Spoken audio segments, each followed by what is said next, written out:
to start. Okay, you can go.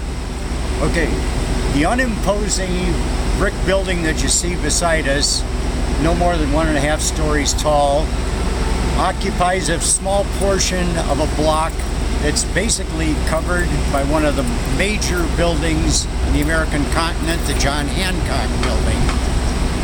John Hancock is 95 stories tall, and you may wonder why an imposing building like the Hancock would share space with this little outfit called the Century Club.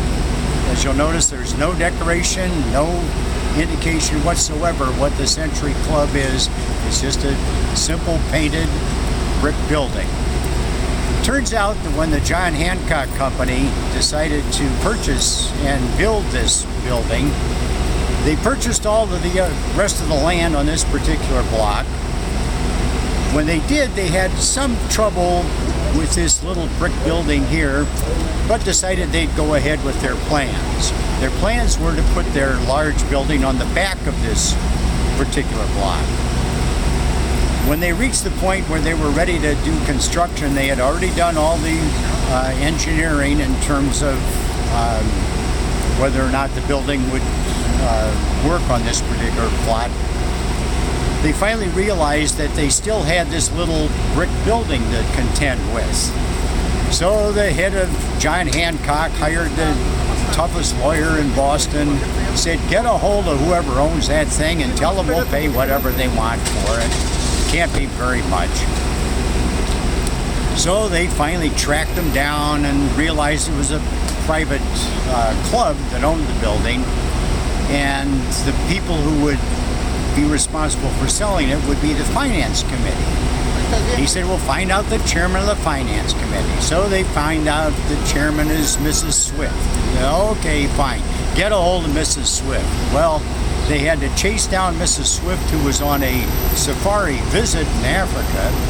They got a hold of Mrs. Swift. They got her to the phone. They got her on the phone with this hotshot lawyer from Boston, who said, you know, Mrs. Swift, we want to buy that property. And she said, young man, it's not for sale. He said, no, you don't understand. This is the John Hancock Company, and we're willing to pay whatever you feel is a decent price. You know, make you plenty of money on this, and we'll buy the building. She said, young man, the building is not for sale. He said, Mrs. Swift, I'm representing the John Hancock Company. This is a major multinational insurance outfit.